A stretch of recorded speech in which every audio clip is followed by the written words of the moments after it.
Por que tememos assumir responsabilidade em nosso dever? Por que sempre recuamos diante de dificuldades? Qual é a natureza de abordar um dever desse jeito? Qual é a raiz do problema? Como podemos buscar a verdade para a resolver? Para descobrir, assista ao testemunho cristão As Razões Ocultas de Temer Responsabilidade.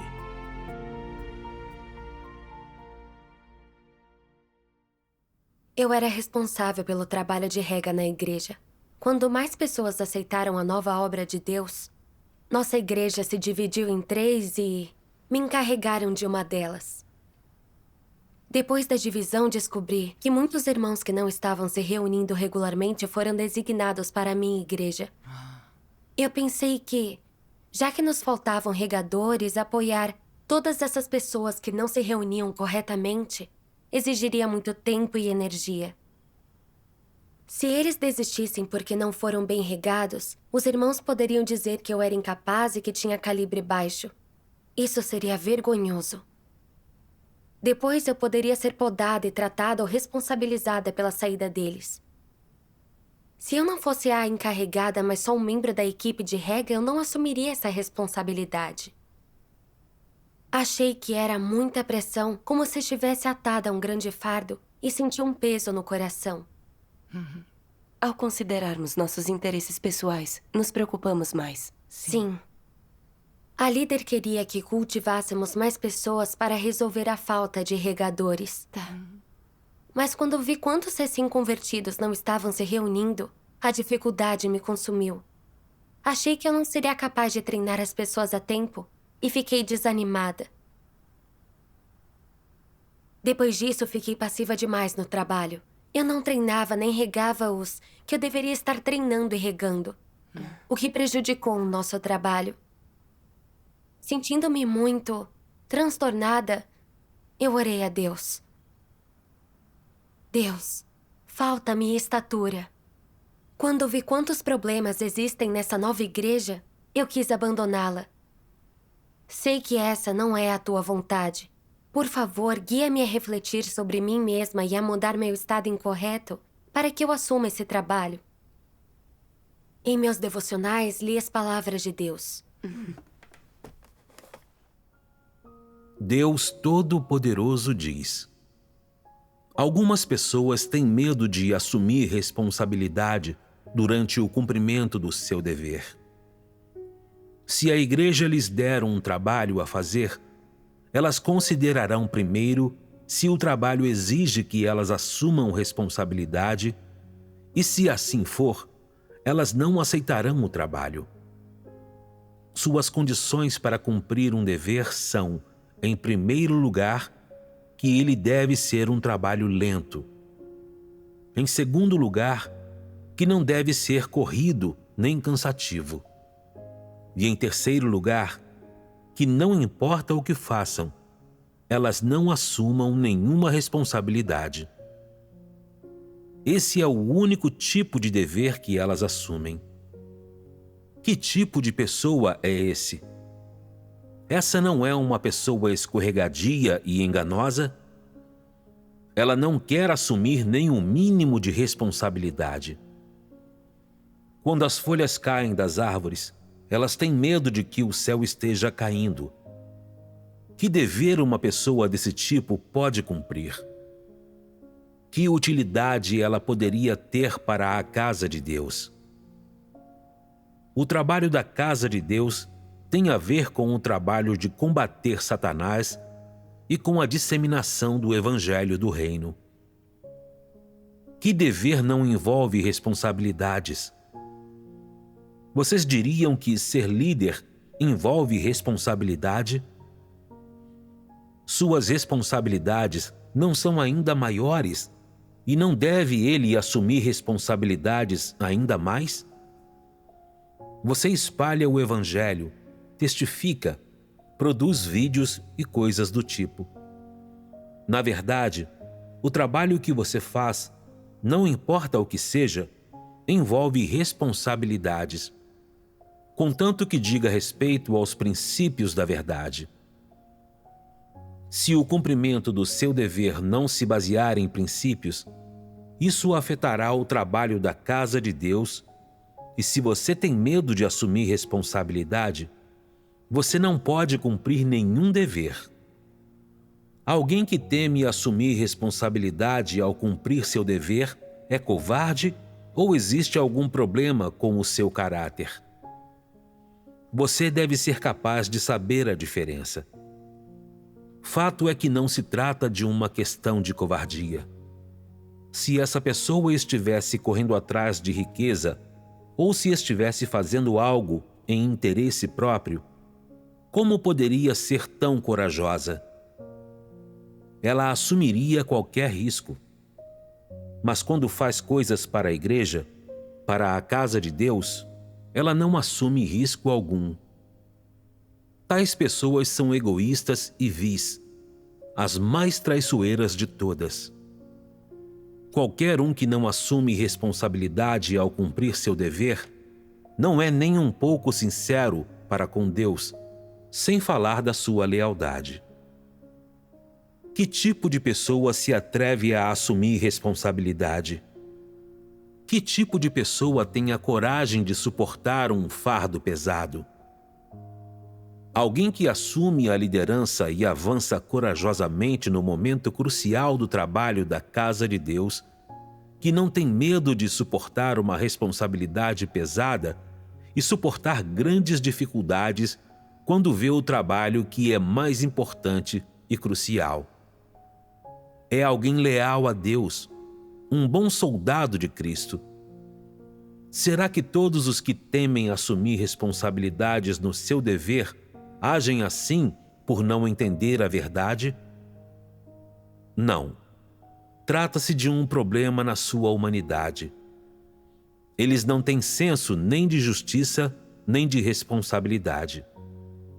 São pessoas egoístas e vis. Não são crentes verdadeiras em Deus. Não aceitam nem um pouco a verdade e, por esses motivos, não podem ser salvas. Para acreditar em Deus e ganhar a verdade, é preciso pagar muitos custos. E a fim de pôr a verdade em prática, é preciso também sofrer algumas dificuldades e renunciar e abandonar algumas coisas. Então, alguém que teme assumir responsabilidade pode colocar a verdade em prática? Certamente não. E podemos falar menos ainda em ganhar a verdade. Ele tem medo de praticar a verdade, de sofrer uma perda em seus interesses.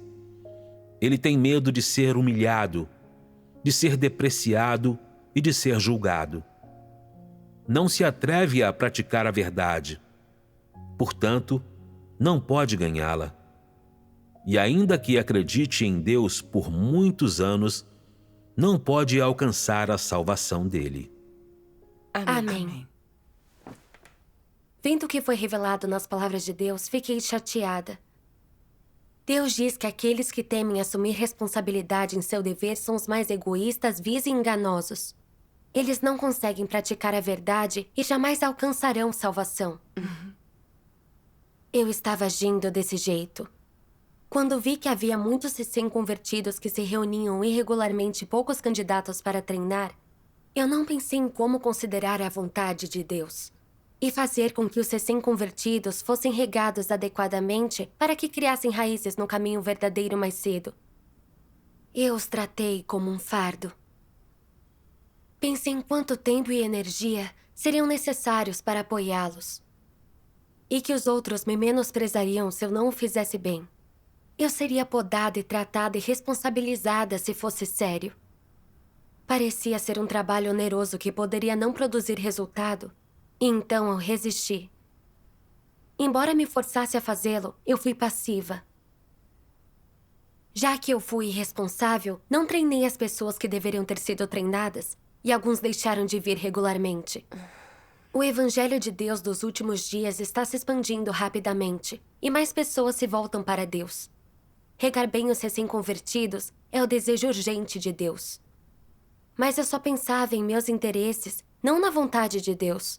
Não pensei na vida dos recém-convertidos. Eu era tão egoísta e tão decepcionante para Deus. E nas outras igrejas novas, percebi que os outros conseguiam defender o trabalho da igreja sem pensar em ganhos ou perdas. Faziam de tudo para regar os recém-convertidos, por mais difícil que fosse. Eram crentes verdadeiros que se dedicavam aos seus deveres. Eu me sentia humilhada. Eu precisava parar de considerar meus interesses e defender o trabalho da igreja. Eu precisava assumir essa responsabilidade e garantir a boa rega dos recém-convertidos. É assim que se considera a vontade de Deus num dever. Sim. Aí comecei a cooperar de forma proativa e a me esforçar na rega de pessoas que podiam ser cultivadas. Quando elas entenderam a vontade de Deus, se tornaram ativas no dever. Trabalhamos juntos para apoiar os recém-convertidos. Pouco depois, muitos novatos se reuniam regularmente. Fiquei muito feliz e agradeci a Deus. Graças a Deus. Mas não demorou e deparei-me com a mesma situação. Um dia a líder me disse: a igreja de Shuyuan acabou de ser fundada. Recém-convertidos não estão se reunindo corretamente e faltam bons regadores. O trabalho está lento. Vamos colocar essa igreja nas suas mãos. Quando a líder disse isso, percebi que a vontade de Deus estava por trás dessa situação. Da última vez em que uma igreja foi dividida, tive medo de assumir responsabilidade. Dessa vez eu devia me submeter e cumprir o meu dever corretamente. Mas vacilei quando dei outra olhada no estado da igreja de Shuyuan. A igreja pela qual eu era responsável estava começando a melhorar e ainda faltava fazer muito trabalho. Assumir outra igreja exigiria muito tempo e energia. Se eu não conseguisse apoiar Shuyuan e nem cuidar do trabalho na minha igreja na época, o que os outros pensariam de mim? Administrar só uma igreja não seria tão estressante e eu concentraria meus esforços em fazer bem o meu trabalho. Assim todos me veriam com outros olhos e eu poderia até ser promovida. Diante disso, achei que lidar com a igreja de Shuyuan seria demais. Isso não me beneficiaria e eu não quis aceitar. Mas se eu recusasse e ninguém a assumisse, isso impactaria o trabalho da igreja. Eu fiquei dividida. Como foi que você reverteu esse estado? A líder viu em que estado eu estava e compartilhou uma passagem das palavras de Deus comigo.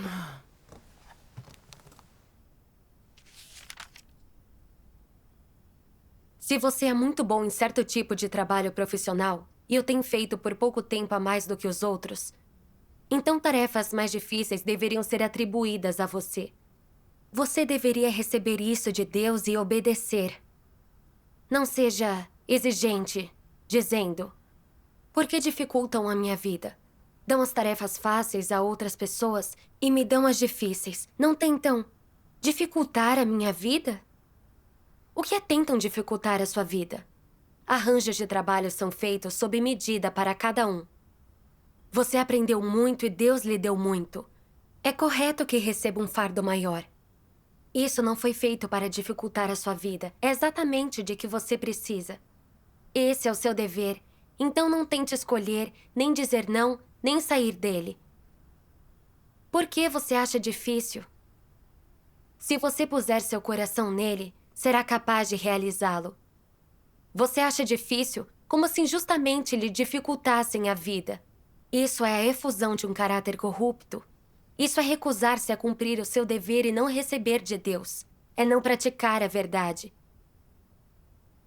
Quando você escolhe, cumprindo o dever confortável e fácil, aquele que o faz parecer bom, isso é o caráter corrupto de Satanás. Se você é incapaz de aceitar o seu dever e de se submeter, isso prova que você é rebelde em relação a Deus. Que você está retaliando, rejeitando, evitando. O que é um caráter corrupto. Amém. Amém. Essa passagem Me comoveu. A líder não estava dificultando a vida para mim ao mandar que eu assumisse outra igreja. Eu fazia o trabalho de rega havia algum tempo. E eu deveria dar conta se eu fizesse um sacrifício um pouco maior. Eu era egoísta demais. Só pensava em meus interesses e não queria me sacrificar. Temia não fazer um bom trabalho. Por isso não quis assumi-lo. E eu o rejeitei. Eu não era obediente. O fato de a igreja me confiar algo tão importante como a rega dos recém-convertidos era a graça e elevação de Deus. Eu devia me submeter a isso incondicionalmente e fazer o meu melhor. É isso que alguém com razão faria. Correto. Se eu confiasse em Deus e cooperasse com Ele, eu sabia que Deus me guiaria a fazer bem o meu trabalho. Então, orei a Deus no meu coração, disposta a assumir essa responsabilidade. Graças a Deus. Quando descobrimos a verdade, ganhamos fé e força. Com certeza. Mais tarde, refleti e busquei um pouco. Porque eu sempre queria rejeitar deveres e nunca queria assumir um fardo. Li nas palavras de Deus. Deus Todo-Poderoso diz: não importa o que estejam fazendo, os anticristos consideram primeiro os próprios interesses e só agem depois de pensarem em tudo. Não obedecem verdadeira, nem sincera, nem absolutamente a verdade sem fazer concessões, mas o fazem seletiva e condicionalmente. Que condição é esta? É que seu status e reputação devem ser protegidos e não devem sofrer qualquer perda. Só quando essa condição é satisfeita é que eles decidem e escolhem o que fazer.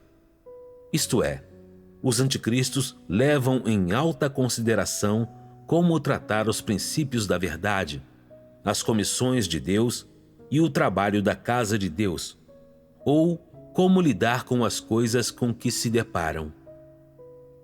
Eles não consideram como cumprir a vontade de Deus, como não prejudicar os interesses da casa de Deus, como satisfazer a Deus ou como beneficiar os irmãos e irmãs. Essas não são as coisas que eles consideram. O que os anticristos consideram? Se seu status e sua reputação serão afetados e se seu prestígio diminuirá.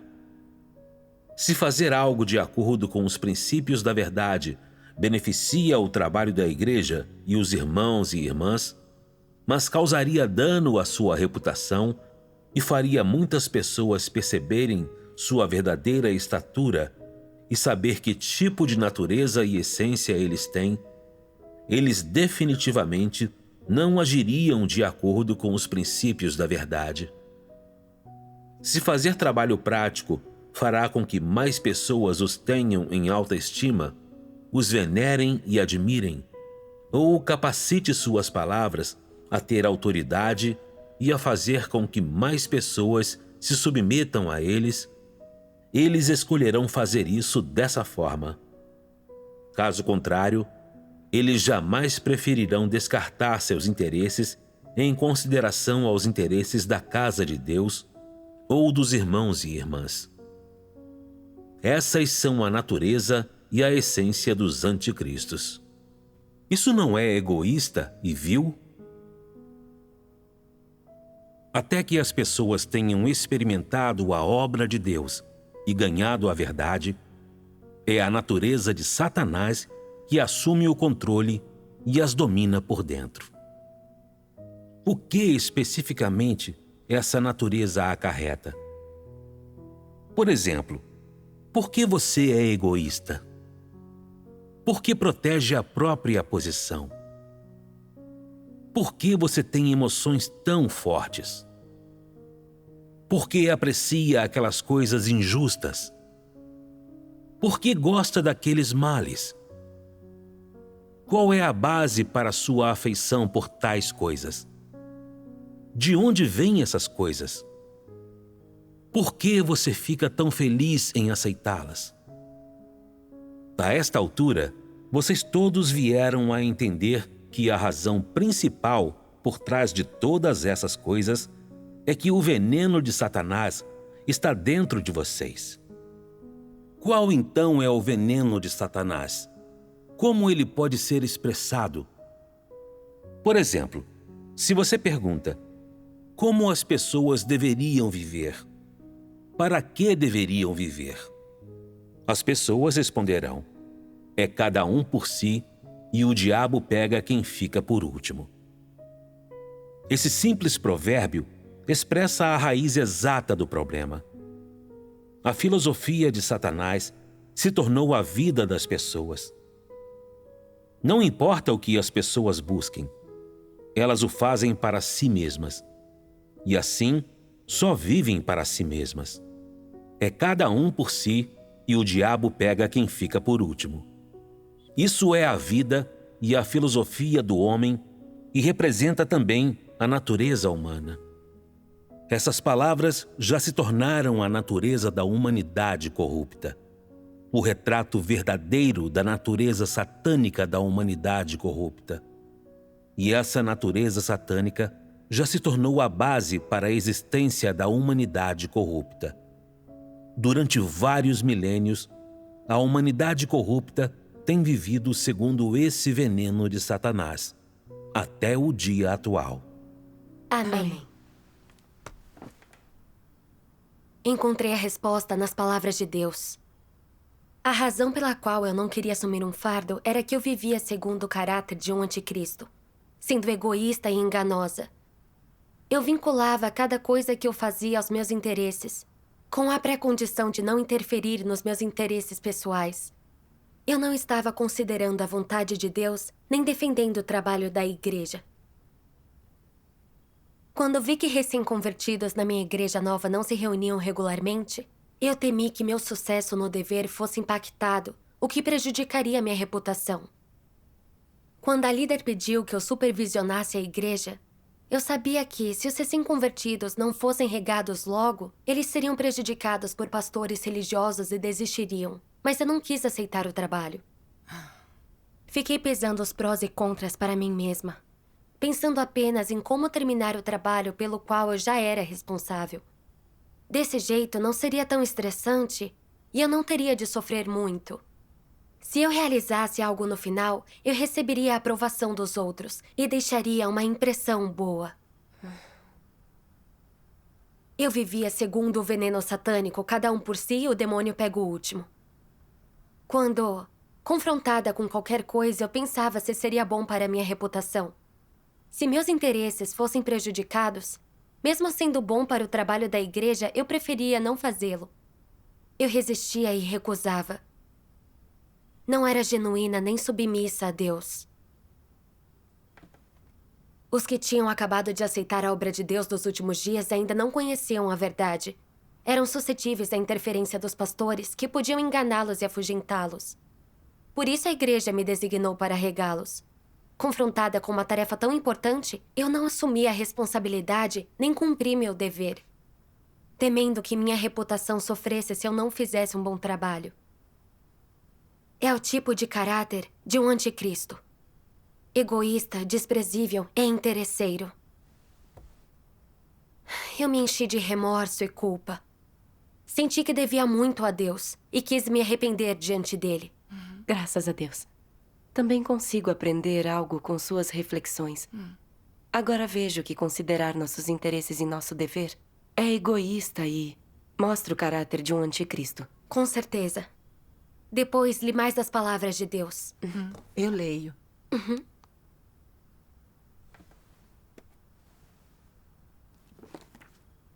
Qual é o critério pelo qual os feitos de uma pessoa são julgados como sendo bons ou maus? Depende de se, em seus pensamentos, expressões e ações, vocês tiverem o testemunho de pôr a verdade em prática ou não, e de viverem a realidade da verdade. Se não tiver essa realidade ou não a viver, então você é, sem dúvida, um malfeitor. Como é que Deus vê os malfeitores? Seus pensamentos e seus atos externos não lhes dão testemunho de Deus.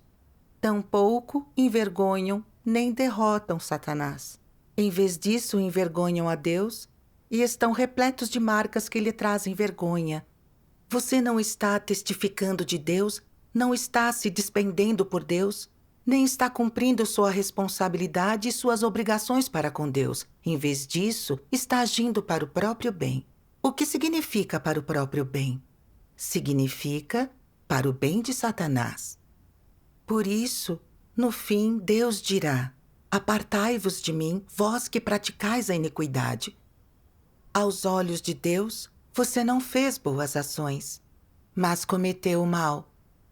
Isso não ganhará a aprovação de Deus. Isso será condenado.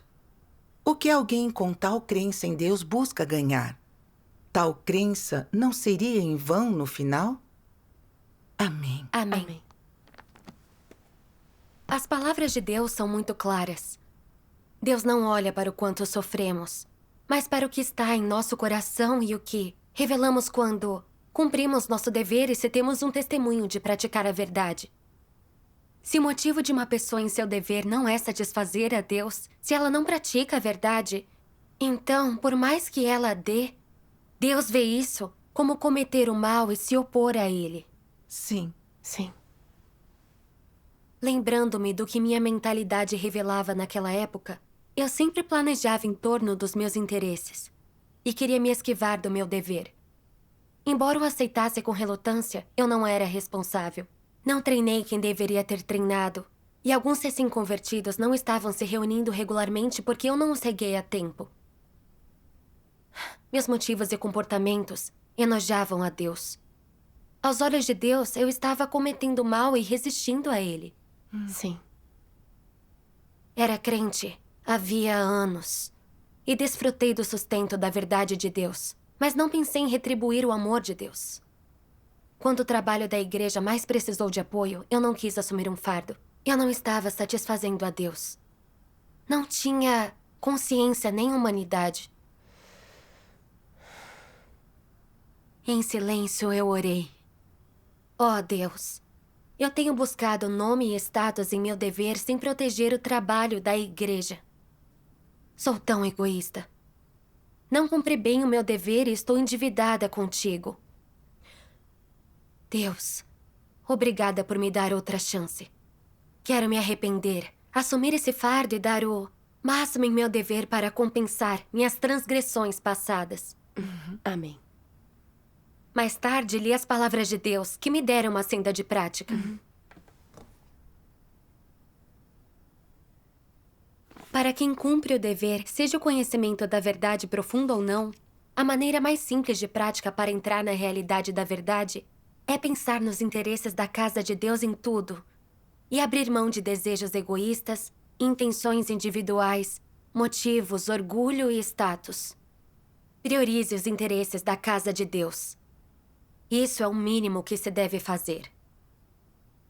Se uma pessoa que cumpre seu dever não consegue fazer isso, como se pode dizer que ela está cumprindo seu dever? Isso não é cumprir o dever da pessoa. Primeiro, considere os interesses da casa de Deus, a vontade de Deus e o trabalho da igreja. E coloque essas coisas acima de tudo. Só depois você pode pensar sobre a estabilidade de seu status ou sobre como os outros o veem. Vocês não acham que isso fica mais fácil quando o dividem nesses passos e fazem concessões? Se praticar assim por algum tempo, você vai achar que satisfazer a Deus não é difícil. Além disso, você deve ser capaz de cumprir suas responsabilidades, executar seus deveres e obrigações. Deixar de lado os desejos e intenções egoístas e considerar a vontade de Deus. E priorizar os interesses da casa de Deus, o trabalho da igreja e o dever que deveria cumprir. Após experimentar isso por um tempo, sentirá que isso é um bom jeito de viver, sendo direto e honesto não como uma pessoa mesquinha ou inútil, mas justo e honrado, não desprezível nem mau. Você achará que é assim que uma pessoa deve viver e agir. Aos poucos, o desejo em seu coração de satisfazer seus próprios interesses diminuirá. Amém. Amém. Amém. As palavras de Deus me mostraram uma senda de prática. Eu devia renunciar aos meus interesses e priorizar os da igreja quando algo surgisse. Eu queria fazer o que diz a palavra de Deus. Deixar de considerar se meus interesses sofreriam ou não. E deixar de considerar o que os outros pensariam de mim. Devia cumprir minhas responsabilidades. Também percebi que eu nunca queria fazer um trabalho desafiador, temendo que eu fosse menosprezada ou tratada se não o fizesse bem. Eu não entendi as boas intenções de Deus de salvar o homem. Receber um trabalho mais difícil era a graça de Deus. Deus estava usando esse desafio para que eu aprendesse a confiar nele e a buscar a verdade para resolver problemas. Certo. Ao longo do meu dever, assumir um fardo grande e ser podada e tratada ou exposta diante de dificuldades era algo bom. Essas coisas me dão a chance de ver melhor minhas deficiências, para que eu possa me concentrar mais em buscar e me equipar com a verdade para compensar meus pontos fracos. Isso é benéfico para o meu entendimento da verdade e meu progresso na vida. É o amor de Deus. Isso é verdade. Um fardo é uma bênção de Deus. Se sempre temermos responsabilidade e não quisermos desafios, como ganharemos a verdade ou seremos aperfeiçoados por Deus? Correto. Quando entendi a vontade de Deus, minha atitude em relação ao meu dever mudou. Eu vi que, para administrar o trabalho de 2 igrejas, não podia confiar em minhas habilidades. O que eu podia fazer era limitado, eu devia me concentrar em treinar pessoas. Uma vez que mais irmãos conhecessem a vontade de Deus, eles poderiam assumir deveres, e isso facilitaria o trabalho. Então eu poderia concentrar minha energia em tarefas críticas. Ótimo. Assim eu discuti e confirmei as pessoas a serem treinadas com a equipe de rega e trabalhei para organizar reuniões e comunicar as palavras de Deus para resolver suas dificuldades reais. Fiquei surpresa quando alguns irmãos ganharam entendimento da obra de Deus, ganharam fé e quiseram cumprir um dever. Maravilhoso. Quando trabalhamos juntos, eu me tornei mais eficiente em meu dever. E alguns projetos foram realizados em pouco tempo. Eles também ganharam alguma prática e tiveram mais energia em seu dever. Após algum tempo de rega e apoio, muitos dos recém-convertidos ganharam entendimento da obra de Deus e participavam ativamente das reuniões. Ótimo. Fiquei muito comovida quando vi tudo isso. Depois de renunciar aos meus interesses, de assumir um fardo e fazer o meu melhor, num piscar de olhos eu fiz algum progresso e estava realizando muito mais no meu dever. Agora não tenho medo de assumir responsabilidade e quero cumprir meu dever para satisfazer a Deus. Graças a Deus. Graças a Deus. Contanto que consigamos renunciar a status.